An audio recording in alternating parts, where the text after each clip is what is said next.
नमस्कार। चलिए आज एक बहुत ही कॉमन लेकिन अक्सर कंफ्यूजिंग लगने वाले फाइनेंशियल प्रोडक्ट को बिल्कुल आसान भाषा में समझते हैं। ये है एलआईसी का न्यू टर्म एश्योरेंस राइडर। देखते हैं कि आखिर ये है क्या और ये किसके काम आ सकता है। कभी ऐसा लगता है कि अपनी जो इंश्योरेंस पॉलिसी है वो आज की जरूरतों के हिसाब से शायद थोड़ी कम पड़ रही है। मतलब एक छोटा सा अपग्रेड मिल जाता तो क्या बात होती। तो बस यहीं पर एंट्री होती है राइडर्स की। इनको आप अपनी पॉलिसी का एक एड ऑन या टॉप अप समझ सकते हैं। मतलब आपकी मेन पॉलिसी तो वही रहती है, बस थोड़ी सी एक्स्ट्रा कॉस्ट पर आपको एक्स्ट्रा फायदे मिल जाते हैं। और आज हमारा पूरा फोकस रहेगा एलआईसी के न्यू टर्म इंश्योरेंस राइडर पे।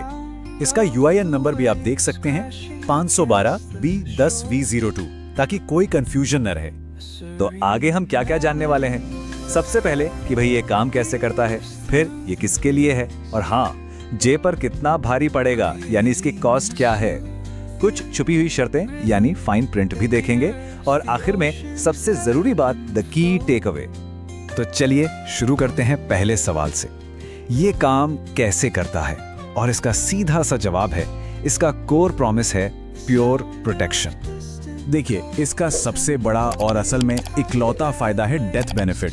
मतलब अगर राइडर एक्टिव होने के दौरान पॉलिसी होल्डर की डेथ हो जाती है तो उनके नॉमिनी को एक तयशुदा रकम, जिसे टर्म राइडर सम एश्योर्ड कहते हैं, वो मिलती है। ये परिवार के लिए एक एक्स्ट्रा फाइनेंशियल सेफ्टी नेट जैसा है। लेकिन यहाँ एक बहुत जरूरी बात है जिसे गांठ बांध लेना चाहिए। अगर पॉलिसी होल्डर राइडर का पूरा टर्म सर्वाइव कर जाते हैं तो मैच्योरिटी पर कुछ नहीं मिलता। जी हाँ, जीरो, बिल्कुल जीरो। यही बात इसे एक प्योर प्रोटेक्शन प्लान बनाती है, कोई इन्वेस्टमेंट नहीं। अच्छा, तो अब सवाल उठता है कि ये राइडर ले कौन कौन सकता है।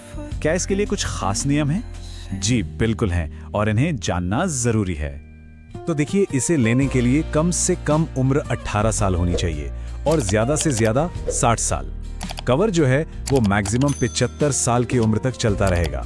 राइडर का टर्म आप 5 साल से लेकर 35 साल तक चुन सकते हैं। और जहां तक कवर की रकम की बात है तो मिनिमम 1 लाख और मैक्सिमम 25 लाख रुपए तक का कवर लिया जा सकता है। ठीक है, ये तो समझ आ गया कि कौन ले सकता है। पर अब आते हैं असली मुद्दे पर, पैसा। मतलब इस एक्स्ट्रा प्रोटेक्शन के लिए प्रीमियम कितना देना होगा। आइए एक छोटा सा उदाहरण देखते हैं। मान लीजिए कोई 30 साल का है और उसे 1 लाख रुपए का कवर चाहिए 20 साल के लिए।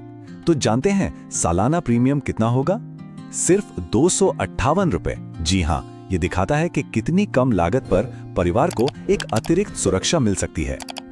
और प्रीमियम भरने के भी 2 तरीके हैं।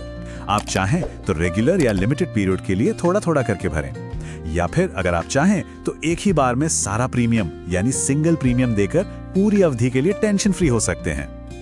चलिए अब बात करते हैं उस हिस्से की जिसे अक्सर लोग नजरअंदाज कर देते हैं, लेकिन जो सबसे जरूरी है, यानी कि फाइन प्रिंट। वो छोटी छोटी शर्तें जो जानना बेहद जरूरी हैं।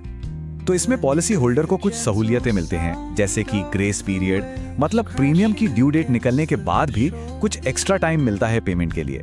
अगर पॉलिसी लैप्स हो गई तो उसे 5 साल के अंदर अंदर रिवाइव यानी फिर से शुरू किया जा सकता है। और एक फ्री लुक पीरियड भी होता है। पॉलिसी डॉक्यूमेंट मिलने के 30 दिन के अंदर अगर कोई संतुष्ट नहीं है तो इसे कैंसिल कर सकता है। अब कुछ लिमिटेशंस भी जान लीजिए, ये बहुत जरूरी है।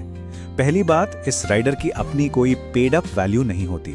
इसका सीधा मतलब है कि अगर आपकी मेन पॉलिसी लैप्स हो गई तो ये राइडर भी खत्म।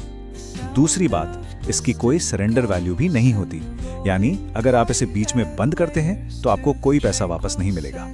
तो ये राइडर खत्म कब कब होता है? सीधी सी बात है, 3 कंडीशन में, या तो डेथ क्लेम आने पर, या राइडर का टर्म पूरा होने पर, या फिर जब आपकी बेस पॉलिसी ही खत्म हो जाए।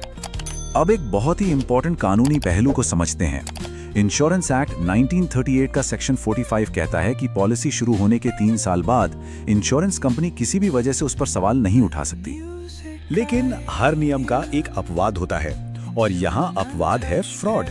अगर ये साबित हो जाता है कि पॉलिसी लेते वक्त कोई धोखाधड़ी की गई थी तो कंपनी पहले 3 साल के अंदर पॉलिसी को चैलेंज कर सकती है।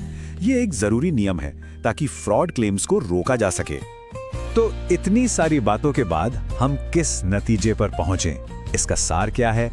असल में इसका सार एक लाइन में है, ये प्रोटेक्शन है, इन्वेस्टमेंट नहीं। साफ शब्दों में कहें तो ये राइडर उन लोगों के लिए है जो कम कीमत पर अपने परिवार को एक एक्स्ट्रा फाइनेंशियल सेफ्टी नेट देना चाहते हैं। ये उन लोगों के लिए बिल्कुल नहीं है जो अपने पैसे को बढ़ाना चाहते हैं या मैच्योरिटी पर कोई रिटर्न चाहते हैं। तो आखिर में एक सवाल खुद से पूछने वाला है, किसी के फाइनेंशियल प्लान को एक कम लागत वाले सेफ्टी नेट की जरूरत है या फिर वेल्थ बनाने वाले किसी टूल की? इस सवाल का जवाब ही तय करेगा कि ये राइडर किसी के लिए सही चॉइस है या नहीं।